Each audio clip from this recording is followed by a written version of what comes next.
तो माता जिया भी वहाँ पर थी, तो इनने कहाँ को मारी वो करा, तो इन्होंने चमन खान से बुलाया गोलजू को। उन्होंने कहा चमन खानी गोलू देवता किसी पर आते थे, जो इनकी पत्नी पर खेली माँ, और वो गोलजू के सामने आकर रोई। उन्होंने गोलजू तुम्हारा सहारा है और हम मानते हैं कि गोयल क्या चीज़ है करके, तभी हम तुम्हारे चरणों पर आए हैं गोलजू। और तेरे पर कोई किसी की ताकत नहीं थी माई के लाल की, कोई तेरे पर अटैक कर दे, लेकिन जिस दिन से तू डरा ये उसी दिन से तेरे पर हावी हुई। उनको वीरों के लिए, एक के लिए टोपी लाएगा, एक के लिए ये लेकर आएगा, एक के लिए वो लेकर आएगा, 12 जने हैं तो 12 बकरे लेकर आएगा, 12 ये लेकर आऊँगा मैं इन वीरों को। ये तो बाहर से आए हैं, बाहर क्या होता है क्या नहीं होता है। मैं इनको एक जोड़े लौंग में रखूँगा और एक जोड़े लौंग में ये मेरी झोली पर रहेंगे, ये कहना चाहता हूँ। क्योंकि हमारे गुरुओं ने और जितने सारी चीज़ें विद्या बना रखी है, इसमें अधिकतर वीरों को हमारा क्या बना दिया, मुखिया बना दिया है। उत्तराखंड घूमो लो क्या टिहरी क्या मुनिशारी, उत्तराखंड घूमो लो क्या टिहरी क्या मुनिशारी। हाचू हम पहाड़ी नीचू। हेलो दोस्तों, आप सबका स्वागत है आपके अपने चैनल में। आपका यह चैनल आपका अपना चैनल है, इसे लाइक कराएं, सब्सक्राइब कराएं और जहाँ जहाँ तक हो सकता है लोगों के साथ भेजें। और यदि लगता है कि आप लोगों को कि हाँ यार हमारी उत्तराखंड की संस्कृति जब से काफ़ी उभर के आई है और काफ़ी लोगों को जिन मैं उन सब का देखो, पहले क्या होता था दोस्तों, मैं भी काफ़ी अकेला महसूस करता था और काफ़ी अपने आप को अकेला और ये सब चीज़ में वो करता था। लेकिन जब से आप लोगों से मैं जुड़ा हूँ तो मेरी वो ज़िंदगी की कमी पूरी हो गई, क्योंकि मेरे इतने साथ मुझसे इतने सारे भाई मुझसे बात करते हैं और आप लोगों ने जो मुझे प्यार और दुलार, जो अपनापन मुझे दिया है, तो मैं इसके लिए आप लोगों का हमेशा आभारी रहूँगा और हमेशा कृतज्ञ रहूँगा दोस्तों, कि आप लोगों ने मुझे इतना प्यार दिया है अपने से। तो बहुत सारे दोस्त मेरे से बोलते हैं कि दाजू जब आप ये कहानियाँ सुनाते हो और जब आप लोग ये कहानियाँ लेकर आते हो तो ऐसा लगता है कि हमारे पूर्वज आ गए हैं या हमारे दादाजी आ गए या हमारे पिताजी आ गए। मैं कमेंट में आप लोगों को दिखा दूंगा दोस्तों, मेरे पे आए रहते हैं कि हमारे देवी देवताओं का आशीर्वाद तुम पर बना रहे, तुम जहाँ भी रहोगे सही रहोगे। हमारी ये पर्सनली दुआ है आपसे। और सब क्योंकि सोचते हैं कि हमारे दादाजी हमको ये बात, क्योंकि जो मैं बातें बताता हूँ कोई अपने मन से नहीं बताता हूँ, ये बुज़ुर्गों की बातें लाए हुए और जो हमारे पहले जो घर में बीती हुई है, क्योंकि हर कोई इस घटना को अपने आप से जोड़ता है। क्यों जोड़ता है? क्योंकि जो हमारे उत्तराखंड के देवी देवता हैं जो फैसला करते हैं वो आज भी हमारे इसी हिसाब से करते हैं, क्योंकि देवता तो सब जगह एक ही है। कहीं पर दोष होता है, किसी पर रोष होता है देवी देवताओं का। ये कहानियाँ देखने से क्या होता है, उन पर रास्ते मिल जाते हैं बहुत सारी चीज़ें। अभी मैंने हाल ही में अपने एक सब्सक्राइबर को, जो बरेली के रहने वाले हैं, तो उनको मैंने 3-4 महीने पहले एक विधि वगैरह बताई थी। तो उनका मेल के माध्यम से मेरे पास आया कि हेमदा जो आपने हमें बताया, तो उससे हमारा 80% पूरा मामला पूरा सही सुलझ गया घर का। और थोड़ा अब अगले महीने हमने पूजा वगैरह करनी है, तो आपका कोटि धन्यवाद वगैरह करा है। क्योंकि मैं दोस्तों इन चीज़ों में जाता नहीं हूँ कभी, लेकिन हाँ मैंने उनको रास्ता ज़रूर बता दिया था कि ऐसा ऐसा करो। और गुरु को भेजा मैंने, और जो गुरु वहाँ गए रात में एक रात रह के आए और उन्होंने पूजा वूजा का जो विधान वगैरह जो भी करा उनने, तो उसके बाद मैं उनको भी धन्यवाद करूंगा। उन्होंने कहा कि हेमचू पहाड़ी चैनल को, हालांकि वो गुरु अभी मेरे चैनल पर आए नहीं हैं, तो उन्होंने कहा हेमचू पहाड़ी चैनल को मेरी तरफ से ढेरों शुभकामनाएं देना और बहुत सारा आशीर्वाद देना हेमचू पहाड़ी चैनल। तो ऐसी चीज़ें जहाँ पर होती हैं तो दोस्तों मेरा भी थोड़ा दिल गर्व से उठता है। और आप लोगों से कसम से कह रहा हूँ दोस्तों, एक अपना सा लगावपन लगता है। आप लोगों ने जो प्यार सम्मान मुझे दिया है, तो मैं आपका इसके लिए कोटि हमेशा कृतज्ञ और आभारी रहूँगा कि आप लोगों के प्यार से हेमचू पहाड़ी चैनल उभर रहा है और हेमचू पहाड़ी चैनल एक अच्छी और को दिशा की ओर को आ रहा है। तो मैं इसके लिए आपका सबका धन्यवाद करता हूँ। जो मैं आज की कहानी लेकर आ रहा हूँ ये सत्य घटना पर है और इसमें एक रत्ती कहीं भी झूठ नहीं बोला जाएगा। सच बराबर तप नहीं, झूठ बराबर पाप, तो उसी पर आधारित है ये घटना। दरअसल हमारे पहाड़ों में क्या करते हैं, जितने भी हमारे नवयुवक साथी वगैरह रहते हैं, तो उन पर अपनी आर्थिक स्थिति थोड़ा कम होने के बाद, क्योंकि हर कोई हमारे पहाड़ों में इतना सक्षम नहीं होता है कि वो अपना बिजनेस कर दे। क्योंकि हम कोई भी कार्य करते हैं तो हमें कार्य करने के लिए पहले एक पूंजी चाहिए होती है मोटी। तो बहुत सारे हमारे पहाड़ आज भी पहाड़ों में मिडिल क्लास फैमिली से हम लोग बिलोंग करते हैं, तो हमें अपना जीवन यापन करने के लिए बाहर नौकरी करने के लिए जाना पड़ता है। तो उसी पर आधारित ये आज की कहानी है। हमारे गांव में जो ये कहानी आई है मेरे पास, ये पहाड़ से आई है और शंकरपुर साइड से। तो उनने भी इस कहानी पे अपना नाम और अपना किरदार सबको लुप्त रखने के लिए बोला कि दाजू हमारा नाम वगैरह सारी चीज़ें में लुप्त रख देना, क्योंकि हमारी रिक्वेस्ट है आपसे। तो मैंने उनकी रिक्वेस्ट स्वीकार कर ली है और ये कहानी आप लोगों के बीच में सत्य घटना में लेकर आ रहा हूँ। और किसी भाई को लगता है कि यार हमें इस घटना पर मिलना है और घटना पर जानकारी चाहिए, तो आप लोग मेरा व्हाट्सअप नंबर पर आ जाना, मैं आपको वहाँ का नंबर और एड्रेस वगैरह प्रोवाइड करा दूँगा, तो आप इस घटना की तहकीकात कर सकते हैं। तो दोस्तों मैं कहानी पर आता हूँ सीधा, और आपको जब भी इसमें चाहिए होगा तो जल्द से जल्द, बहुत लंबा टाइम हो जाएगा तो फिर मैं खुद ही भूल जाता हूँ कि कहानी कौन सी है और किस कहाँ से आई क्या आई है। तो इसलिए आपको जैसे चाहिए होगा तो 3-4 दिन के अंदर या 5-6 दिन के अंदर आप मुझसे कभी भी संपर्क कर सकते हो, तो मैं आपको जल्द से जल्द आपको इनसे मिला दूँगा। तो मैं कहानी पर चलते हैं सीधा, इधर उधर की बात नहीं करते हैं, सीधा कहानी पर आते हैं। जो ये कहानी है आपको बता दिया मैंने, और जो इसमें नाम रख रहा हूँ सारे मैं काल्पनिक रख रहा हूँ। ये कुलदीप सिंह की कहानी है। इनकी पत्नी का नाम हम रख देते हैं परुली देवी, और इनके 2 पुत्र थे और 1 लड़की थी। जो पुत्रों का नाम हम रख देते हैं, जो बड़े पुत्र का नाम था इनके सूरज था और दूसरे का नाम पंकज था, और पुत्री का नाम क्या था इनकी अंजलि था। और जो ये भाई थे, ये 4 भाई थे। मैं 4 भाइयों का नाम भी इसमें अंकित कर देता हूँ कहानी में। जो दूसरे नंबर के भाई थे भगीरथ और लक्की और जो योगेश सिंह, तो ये इनके भाइयों का है। तो इनमें बड़ा ही प्यार संभाव था। और इनके जो देवू भाई थे वो जब उनने अपना इंटर वगैरह करा तो परिवार की जिम्मेदारी इन पर सारी पड़ गई थी। तो ये जॉब करने के लिए कहाँ आगे पंजाब चले गए। पंजाब में एक गांव सरूड़ गांव है जो, तो वहाँ पर जाके ये क्या करने लग गए, सरूड़ गांव में, वहाँ सरूड़ इंडस्ट्री में जाके जॉब करने लग गए।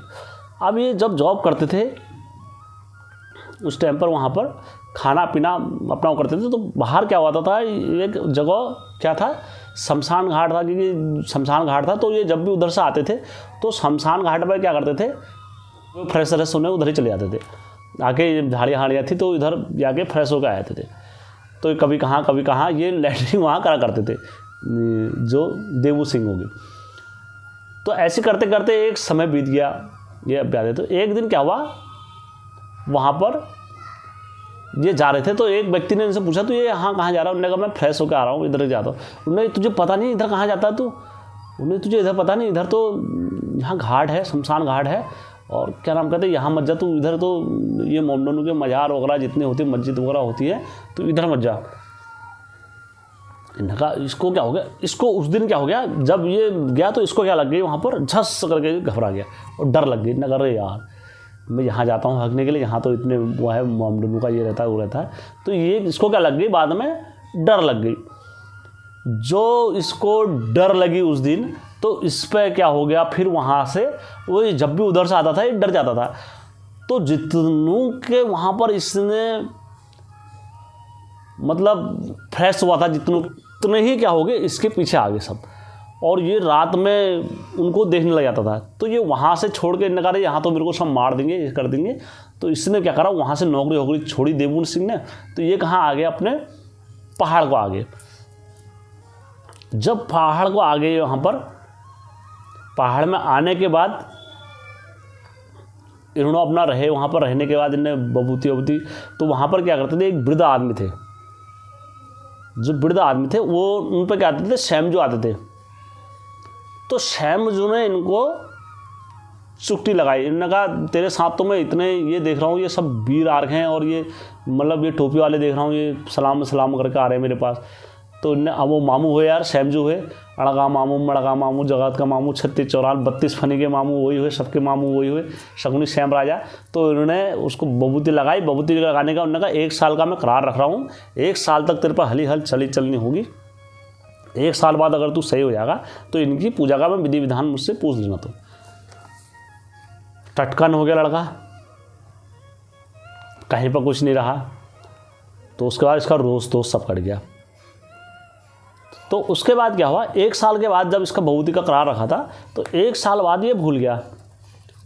तो इसकी हो गई, फिर क्या हो गई, तबीयत खराब। जो इसकी तबीयत खराब हो गई, तो इसने रात में इसकी लैटरिन बंद हो गई और तबीयत खराब, इसकी बुखार आ गया, ये आ गया। तो इसको कहाँ उठाया गया, तुरंत कहाँ लेकर आया गया, रामनगर लेकर आया गया। रामनगर हॉस्पिटल में जब इनको दिखाया, वहाँ पर दिखाने के बाद इनसे कहा, रामनगर वालों ने कहाँ रेफ़र कर दिया, घर से कहाँ के लिए एडमिट हुए, काशीपुर चामुंडा के लिए। तो एक रात ये चामुंडा में रहे, तो चामुंडा वालों ने भी हाथ खड़े कर दिए। चामुंडा वालों ने कहाँ रेफ़र कर दिया इनको, सीधा हल्द्वानी, सुशला तिवाड़ी। जब सुशला तिवाड़ी में रहे तो सुशला तिवाड़ी में ये एक दिन वहाँ पर भी रहे, तो सुशला तिवाड़ी वालों ने भी हाथ खड़ा कर दिए। उन्होंने कहा कोई बीमारी समझ में नहीं आ रही है, और इसको कहाँ के लिए रेफ़र कर दिया उनने, ये बरेली के लिए हॉस्पिटल, बरेली में हॉस्पिटल है, तो इनने बरेली हॉस्पिटल के लिए रेफ़र कर दिया वहाँ से। तो बरेली के बाद जब बरेली में भी रहे एक दिन, तो सीधा कहाँ के लिए भर्ती कर दिया इनको, दिल्ली एम्स के लिए चले गए। कहीं से इनको फ़र्क नहीं मिला, तो दिल्ली एम्स में इनको 2 दिन रखा वहाँ पर, तो इनकी बीमारी किसी को वहाँ पकड़ में नहीं आई। तो एक डॉक्टर जो थे वहाँ के समझदार वगैरह जो भी थे, उन्होंने कहा भैया ये तुम इस चक्कर में कहाँ पड़ो, तुम पहाड़ी आदमी हो, और पहाड़ी आदमी का मैं बहुत सारी चीज़ें जानता हूँ। तो पहाड़ी आदमी को बहुत सारी चीज़ें दवाइयाँ नहीं गरजती है, बबूती गरजती है अपने अपने घरों की। और तुम्हारे पास अगर कोई ऐसा दोष वगैरह इसका अगर कहीं पर कुछ होता ना बीमारी का, तो वो पकड़ में आता, वो सही हो जाती। तुम बोलता तुम एक करो, तुम अपने घर में जाके देवतों का भी जता लो। तो उसी दिन रात को इनको उठाया और यहाँ पहाड़ लेकर आए। तो पहाड़ लेकर आए तो पहले मतलब वो महिला आज भी जीवित है, तो वो वृद्ध महिला के वहाँ गए, तो उन पर जिया माता अवतरित होती थी। तो जिया माता की डंगरिया को जैसी दिखाया, माता जिया नाची, और माता गुरु की करके जैसी नाची जिया, तो जिया ने इनको बबूती लगाई, जिया माता रानी ने बबूती लगाई। बबूती लगाने के बाद माता रानी ने कहा कि यार मेरे से पगार से थोड़ा ये दूर मामला हो रहा है, और मेरे वीरू को बुला लो तुम, और तो क्या नाम कहते हैं, तब जाके वो शायद कर देगा। तो माता जिया भी वहाँ पर थी, तो इनने कहाँ को मारी वो करा, तो इन्होंने चमड़ खान से बुलाया गोलजू को। उन्होंने कहा चमड़ खानी गोलू देवता किसी पर आते थे, गोलू देवता, तो इन्होंने गोलू देवता को बुलाया, चमड़ खानी गोलू देवता। जैसे वहाँ पर गोलजू आते चमड़ खानी, तो इन्होंने कहा भैया गोलजू ऐसी ऐसी बात है, और ये मतलब ऐसा हो रखा है, और ये करना है इन्हें, तुम इन पर दोष कर दो, सारी चीज़ हुआ। तो जैसे मतलब गोलजू के हाथ में जो इनकी दाड़ियाँ आती है गोलजू के हाथ में, तो गोलजू इनकी सारी पोल पट्टी खोल देते हैं। गोलजू ने जैसी दाढ़ी देखी, तो उन्होंने कहा ग्रुप ने, मैं तो तेरे पास ये टोपी वाले देख रहा हूँ सारे आते हुए। उन्होंने कहा ये सारे टोपी वालों ने तेरे को परेशान कर रखा, तेरे को दुखी कर रखा, तेरे घर में, तेरे बाहर और सब कुछ, और मैं तेरे घर में एक औरत को देख रहा हूँ, और वो दराती लेके धेली पर खड़ी हो रखी है तुम्हारे वहाँ पर। जो इतनी बात जो उसके सर में, उन्होंने कहा हाँ मैं सपनों में मैं अपनी मतलब एक औरत को देख रहा हूँ। उन्होंने कहा तुम्हारे घर के जितने देवते हैं सारे पीछे कर दिए हैं, और जो धेली पर दराती लेके जो औरत खड़ी हो रखी है वो तेरी माँ खड़ी हो रखी है, और इसने उन सब वीरों को अकेले पीछे कर रखा है। जो इतनी बात जो उसके आँख में पहुँची, तो वो उसके आँख से तर तर तर तर तर, तर अश्रु की धारा बहने लगी। माँ के बराबर कोई नहीं, माँ के बराबर कोई। कहने लग गया माँ का दिल जो होता है ना, वो इतना भावुक होता है माँ का दिल, कि चाहे कोई कितना दबा दे, तो माँ को कभी कोई नहीं दबा सकता है। तो वो माँ ने उसके लिए खड़ी रही, और वो इतने सारे वीरों से उसकी माँ ने अकेले लड़ाई करी। उन्होंने कहा तेरे को सब ये ले जाने आ रखे हैं, और तेरे को सब ले जाने आ रखे हैं।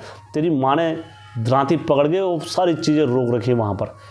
उन्होंने कहा गोलजू इसका कैसे कर सकते हैं, तुम तो सर्वदाता हो, तुम ही इस चीज़ से बचा सकते हो।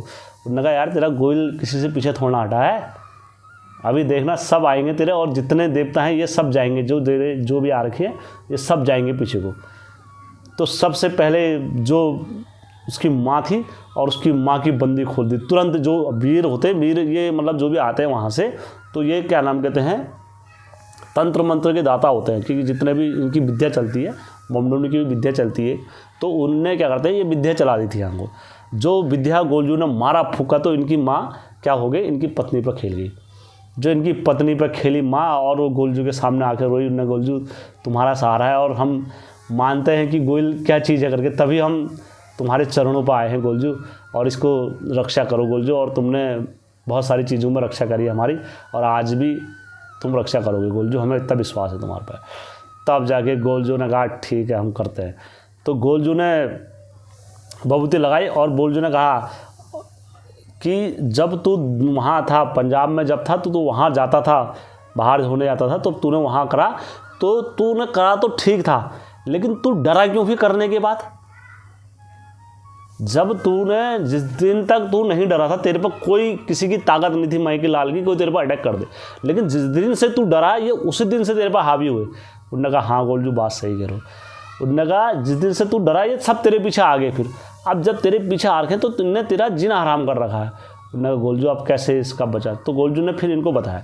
उन्होंने कहा तू एक काम कर, भभूति लगा रहा हूँ तेरे को, 3 महीने का फ़र्क हो जाएगा, तो तू बात करना। तो उन्होंने 3 महीने तक रहा गया। तो 3 महीने बाद अब होते हैं जो डंगरिए फंगरिए जो गुरु वगैरह होते हैं, उन्होंने कहा ये 10 गुरुओं के पास चले गए। उन्होंने कहा वहाँ पर तो उनको वीरों के लिए, एक के लिए टोपी लाएगा, एक के लिए ये लेकर आएगा, एक के लिए वो लेकर आएगा, 12 जने हैं तो 12 बकरे लेकर आएगा, 12 ये लेकर आएगा, 12 वो लेकर आएगा। तो इन्होंने क्या करा, सब प्रोसेस बना दिया इतना बड़ा। जो इतना बड़ा प्रोसेस बना दिया तो इन्होंने कहा जागर लगाते। जो जागर में जो नाचे नरसिंह देवता वहाँ पर, जो इनने सब नाचे वहाँ पर, नाचने के बाद जो इनके घर के दादू नरसिंह नाचे, और दादू नरसिंह नाचने के बाद जब आए तत्काल, उन्होंने कहा गुरु क्या कह रहे हो, कौन सी पूछ कह रहे हो, इनको क्या दूंगा मैं इन वीरों को, ये तो बाहर से आए हैं, बाहर क्या होता है क्या नहीं होता है, मैं इनको एक जोड़े लौंग में रखूँगा और एक जोड़े लौंग में ये मेरी झोली पर रहेंगे, ये मामू का वादा है, जाओ। ये मामू है और दादू नारसिंह ऐसे नहीं बोलते हैं मेरे को। उन्हें पर का लौंग और सारे वीरों को एक लौंग का टुकड़ा पकड़ा और एक टोंग के जौंग के लौंग के जोड़े में सबको किसमें डाल दिया, अपनी झोली में डाल दिया मामू ने। और उसके बाद वो दिन है, आज का दिन है, 2 लड़के हो गए हैं और 1 लड़की हो गई है, और राजी खुशी उनके लड़के जॉब में लग गए हैं और उनकी लड़की का विवाह हो गया है। वो दिन से आज दिन तक कभी वो जो 9 लाख जो आ रहे थे, 12-13 जो भी लोग आ रहे थे, वो कभी इनकी ढीली पार नहीं कर सके। तो ये ताकत चलती गोल की और वो ताकत चलती है मामू की। तो ऐसी घटनाएं हमारे उत्तराखंड में होती है प्रमाणित वाली, और किसी भाई को लगता है कि यार इसमें असत्य है, सारी चीज़ घटना झूठी है, तो आप वहाँ पर जाके कर सकते हो। क्योंकि हम जब तक अपनी शक्तियों को नहीं पहचानेंगे, हमारे गुरुओं ने और जितने सारी चीज़ें विद्या बना रखी है, इसमें अधिकतर वीरों को हमारा क्या बना दिया, मुखिया बना दिया है। वो गलत चीज़ होती है। जब तक तुम, चाहे हमारे उत्तराखंड में देखो, कोई भी हर देवते आज भी सैकड़ों वीर खेल रहे हैं हमारे उत्तराखंड में, और घर घरों में खेलते हैं। कोई वीर खेलता, कोई कहाँ से खेलता है। ये कभी भी हमारे उत्तराखंड के देवी देवताओं से बड़े नहीं होते। पहली बात, कभी ये गोइल से बड़े नहीं होते हैं। कोई अगर सोच ले कि मेरे पे ये वहाँ का शैतान आ रखा है और ये वहाँ का शैतान आ रखा है, ये गोलजू से बड़ा होता है, नहीं होता है। क्योंकि गोलजू क्या होते हैं, राजा होते हैं, हर जगह हर क्षेत्र के हर चीज़ के राजा होते हैं। और कभी ये, या तो फिर तुम्हें अपने उत्तराखंड के देवी देवताओं पर विश्वास नहीं हुआ जो कोई पे, क्योंकि हमारे उत्तराखंड में ऐसे ऐसे देवता हैं, ऐसे ऐसे देवता हैं कि फूल की सेवाओं से खुश रहते हैं। तो उन्हीं में के हमारे देवता होते हैं। आज हमने सब अपने देवता लुप्त कर दिए इन्हीं विद्याओं के कारण। तो मैं आशा करता हूँ कि अपने उत्तराखंड के देवी देवताओं पर लौट के आओ, और वीरों की पूजा करने से देखो, जो सकारात्मक हमारी गुरुओं की वाणी समझेगा, आदेश की वाणी समझेगा, आदेश बोलेगा। और ये सलाम की भाषा बोलने वाला कौन होता है, मैं इसमें कुछ नहीं टिप्पणी कर सकता हूँ। आप लोग और सभी लोग हमारे हिंदू धर्म को जो मानते हैं, वो सब समझते हैं हमारे देवी देवताओं के बारे में, मुझसे ज़्यादा वो समझते हैं सलाम की भाषा बोलने वाले कौन होते हैं और सलाम की भाषा में कौन रहते हैं। कभी हमारे गोलजू वगैरह सलाम की भाषा में नहीं चलते हैं, हमारे नरसिंह देवता सलाम की भाषा में नहीं चलते हैं। जो हमारे जो उत्तराखंड के देवी देवता होते हैं वो सलाम की भाषा में नहीं चलते हैं। सलाम की भाषा में अगर जो चलेगा तो सीधा एक ही उपाय हमारे, जो हमारे देवतों को चढ़ता है वो तुम खाओगे तो हमारे साथ रहो। और यदि तुम सोचो, क्योंकि बहुत सारे होते हैं ना कि सलाम की डंगरिया जो बहुत सारे वीर जो नाचते हैं, वो सोचते हैं कि हम सर्वज्ञाता होते हैं और ये होते हैं, कभी नहीं होते हैं। क्योंकि शंकर भगवान से बड़ा कोई नहीं होता है। और दादू नारसिंह हो गए, और क्योंकि माता कालिंका हो गई, देवी माता हो गई, बहुत सारी चीज़ें होते हैं। ये सारी चीज़ों को हमारे शांत कर सकते हैं। तो मैं आशा करता हूँ यदि आप लोगों को कहानी अच्छी लगी होगी और आप लोग अगर अपने आध्यात्म की ओर को अगर आधा मोड़ते हो मेरे चैनल के माध्यम से तो मुझे बड़ी खुशी होगी।